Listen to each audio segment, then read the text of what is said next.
په کابل کې د لومړنیو خوراکي توکو په بیو کې یو څه ټیټوالی راغلی دی. کابل ښاریان د بیو په ټیټوالي خوښ دي، خو زیاتوي چې د هیواد روان اقتصادي حالات او بیکارۍ ته په کتو سره اوس هم بیې مناسبې نه دي او باید نورې هم راټیټې کړل شي. دوی وایي چې حکومت او ملي تجاران باید په هیواد کې د ننه د لومړنیو خوراکي توکو بیو ته جدي پاملرنه وکړي. خو بیا هم موږ غواړو چې ښه راټیټ سي. بیا موږ غواړو ځکه خلک در په دره دي، خلک د 10 روپو د یوې مړۍ وس طاقت هم نه لري، خلک داسې در په دره ژوبل دي. تقریبا د 4 میاشتې 3 میاشتې بیخي ارزاني ده د دنیا نه. دلته اوس باور دی وشه شیان غوړي دغه وریجې دار څه ارزانه دي دلته. دغه شکر الحمدلله ډېر ښه اقدام شوی دی. مقصد د مخکې په نسبت نرخونه ښه شوي دي، خو دا د ډالر د کمیدو د وجه ده چې ډالر لکته شوي دي. که چېرته ډالر پورته شي د نرخونه بیا بیرته خپل ځای ته رسیږي.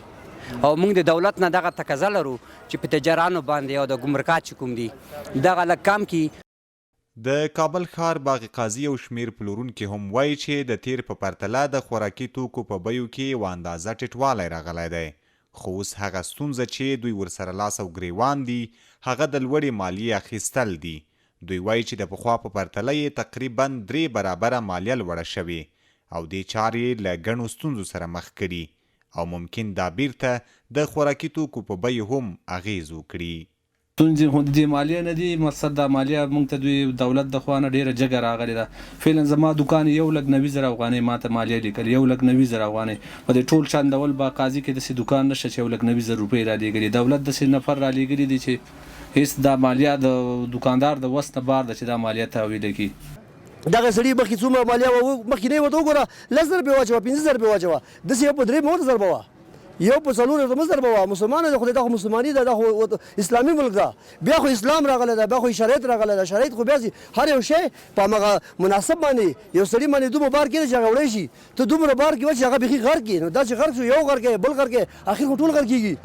ما از دولت موږ له دې دولت څخه دا غوښتنه لرو چې په بازار کې کنټرول ولري، په مارکیټ لرونکو باید کرایه راټیټه کړي، خو دوی نن راغلي په هر دوکان یې 50,000 1,00,000 او 1,50,000 مالیه ایښې ده چې دا د ټولو په وس پوره نه ده او زموږ لپاره یو دروند بار دی.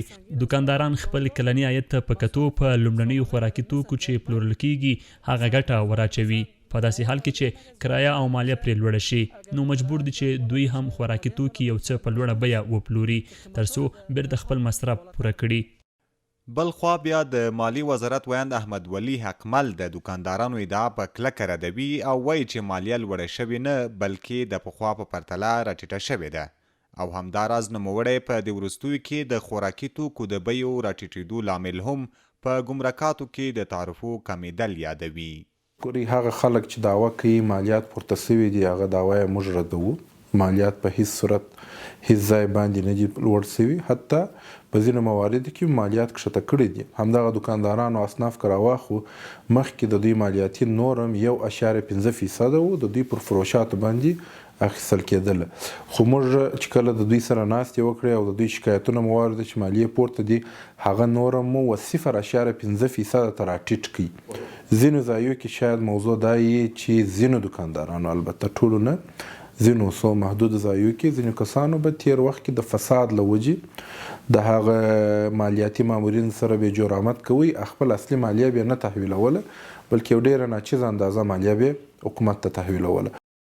په هیواد کې یو شمیر اقتصاد پوهان وایي د خوراکي توکو بیې نه یوازې په افغانستان کې بلکې په نړیواله کچه لوړې شوي دي، خو بیا هم د ډیری هیوادونو په پرتله په افغانستان کې د خوراکي توکو بیې مناسبې دي.